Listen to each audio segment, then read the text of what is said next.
Hello everyone, welcome to Scorcher Toys at AnyMoon.com's review of Yamato's 160 VF-X toy. This was the Macross Chronicles exclusive release of the VF-X. There was no other release to my knowledge. This is the same toy as the Arcadia VF-1S and the Yamato V2. I have a comprehensive Arcadia VF Yamato V2 video review I've already done. In this video I'm just going to focus on the VF-X and what kind of makes it unique. I mentioned it was Macross Chronicles exclusive. It retailed for 14,500 yen. That was back in December 2010.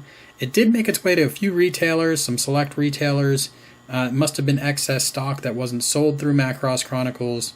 So it was briefly available at retail. These days it's going to cost you a pretty penny in the secondary market. The toy comes with all the usual Yamato V2 accessories for a TV Valk. You get your two different types of missiles for each of those. You get the two display stand connectors, as well as the arm connector for the nose cone gimmick. And then you get a pilot figure. This one comes with a Roy TV pilot figure, as this was from the flashback episode that Claudia has in Macross related to her time with Roy when he was testing the VF-X. You also get the gun and two sets of fixed posed hands.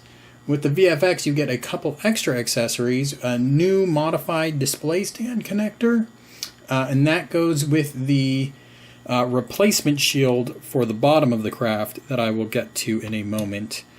Since this is really just a Yamato V2 release, you get all the normal gimmicks, an opening canopy, integrated landing gear with the 3 bay doors in the back and the front, removable intake covers, and then you can attach the missiles to the hard points there.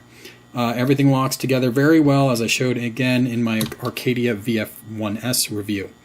Alright, let's check out what makes this bird unique. So most of my viewers will know that usually the things that differentiate one VF-1 toy from another are the head and the paint scheme. So here you can see the VF-X paint scheme. It's pretty unique. They've painted on some vents in the back here. They've also painted on some vents on the side. You can see there's also some flat gray paint in making the gray two-tone in a few different areas. You've got the black stripes, the VF-X test. So they've done a good job paint-wise. The mold should have been altered a little bit for a true VF-X toy. There shouldn't be nose buds. And if you flip the toy over, the VF-X wasn't a fully transformable vehicle. It was a test bed, and it could only transform really into a partial gearwalk mode. The legs could swing down. So to simulate this, what Yamato's given us is this piece here. And what this piece does is it replaces the head and clips in above the arms, so it would look like the toy does not have separate arms. So what you do is you just pull the head out like so. There's a little hole here that goes into the peg that was for the head. And you just line that up. And if you get something like this where it's got a bulge there, it just means you're a little out of alignment. So you can bring the peg back a little bit there. Try to get that lined up properly.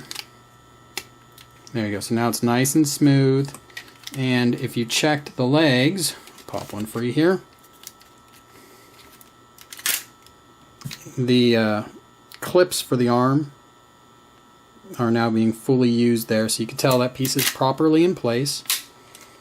And you also got a stand adapter that worked with this rounded piece.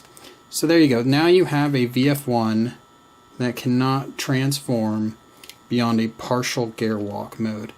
And so that is what Yamato gave us to simulate a VF-X toy.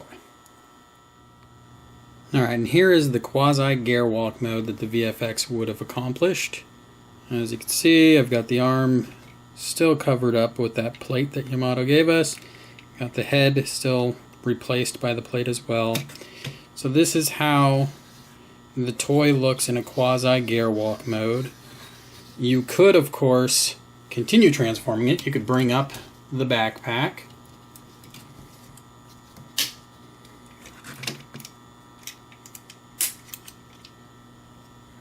like so. And obviously you wouldn't bring the arms out because they're attached to that piece right now. But there's certainly nothing stopping you from replacing that head replacement piece and swinging the arms out and having a standard VF-1A in gearwalk mode. So that's what I've done here. This is just your normal gearwalk mode VF-1A.